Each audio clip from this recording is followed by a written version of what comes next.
Olha, a história é cheia de momentos que mudam tudo, né? Mas poucos são tão, sei lá, explosivos, tão transformadores quanto a Revolução Russa de 1917. Em poucos meses, um dos maiores impérios do mundo, governado pela mesma família por 300 anos, simplesmente ruiu. Então, bora entender como isso aconteceu.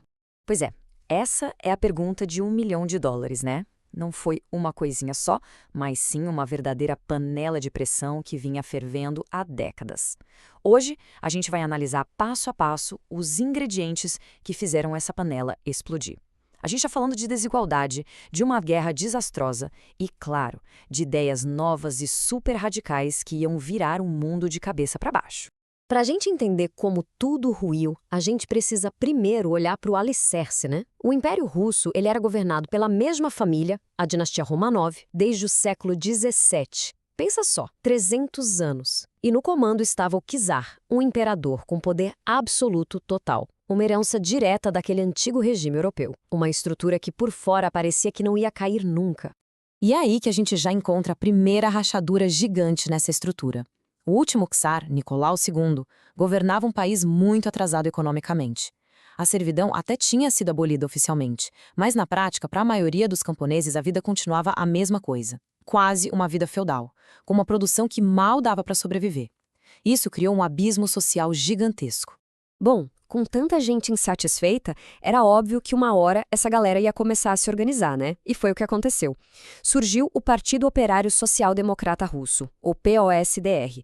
Ele virou a grande força de oposição ao czar, mas logo de cara já rachou em dois grupos, com visões bem diferentes para o futuro da Rússia. Olha só que interessante. Isso aqui resume perfeitamente o coração do conflito. De um lado, você tinha os mencheviques, que eram mais vamos com calma, sabe, queriam uma transição lenta, com apoio da burguesia.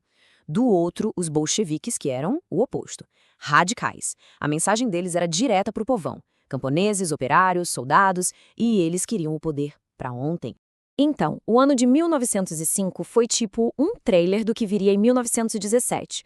Foi um ensaio geral para a Revolução. Primeiro, uma derrota vergonhosa para o Japão mostrou para o mundo a fraqueza do império. Logo depois, veio o Domingo Sangrento, quando as tropas do czar atiraram numa manifestação pacífica. Isso acabou de vez com aquela imagem do czar como o paizão do povo. Foi o massacre, e a reação foi imediata. E essa nova forma de organização popular ganhou um nome: sovietes. Eram conselhos onde os trabalhadores, soldados e camponeses se juntavam para discutir e tomar decisões. O ponto principal aqui é que os sovietes viraram na prática um governo paralelo.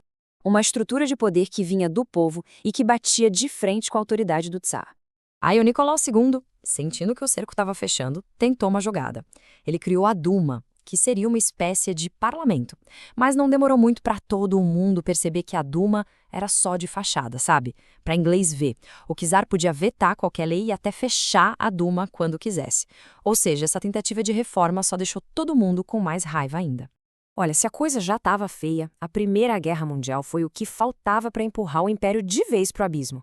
A decisão de entrar na guerra, ao lado da França e da Inglaterra, foi simplesmente catastrófica e levou o Império ao limite total. Fica a pergunta, né? Se o exército russo apanhou do Japão em 1905, como é que ele ia se virar numa guerra dessa proporção contra as maiores potências industrializadas da Europa? Era uma receita para o desastre e todo mundo via isso. E a catástrofe está bem aqui, escancarada. As condições no fronte de batalha eram horríveis. Gente, faltava o básico: comida, roupa, munição. Era um desastre completo, um reflexo do colapso da economia do país. E claro, todo esse sofrimento dos soldados e das famílias deles em casa gerou uma onda de ódio que ninguém mais conseguia controlar.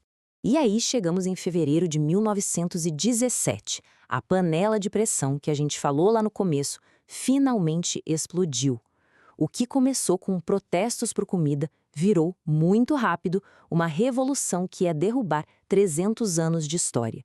A capital, Petrogrado, virou um caos.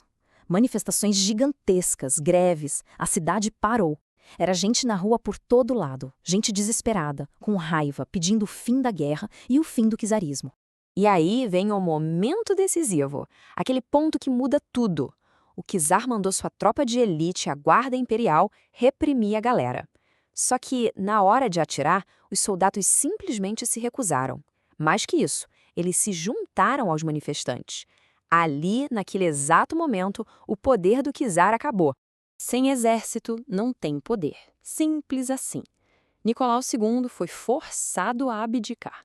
Fim de jogo para ele e para a monarquia dos Romanov. Ok, o czar caiu. E agora? Um governo provisório, mais moderado, liderado pelos mencheviques, assumiu o poder. A dinastia de 300 anos tinha acabado de vez. Mas a revolução estava só começando. O problema é que esse novo governo era moderado demais. O povo na rua não queria remendo, queria mudança radical. E é nesse vácuo que os líderes mais radicais enxergaram a oportunidade de ouro deles. E quem eram esses líderes?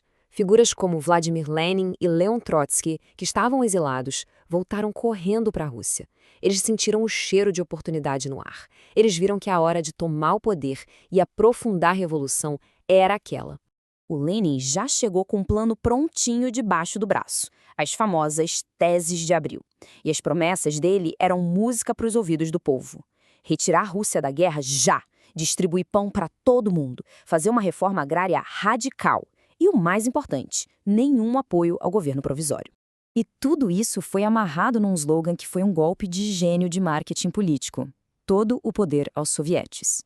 Com essa frase, ele dizia para o povo, esqueçam o governo provisório, o poder de verdade está aqui, com a gente, nos conselhos populares. Foi uma jogada brilhante.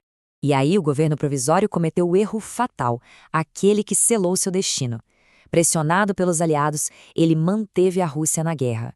Manter o país na guerra para um povo que já não aguentava mais foi a gota d'água.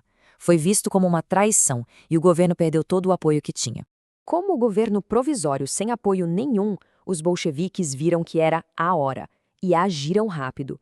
Em outubro, a Guarda Vermelha, que era a força armada deles, tomou os pontos estratégicos da capital. O palácio de governo foi invadido, os sovietes declararam um novo governo e, pronto, Lenin e os bolcheviques estavam no poder.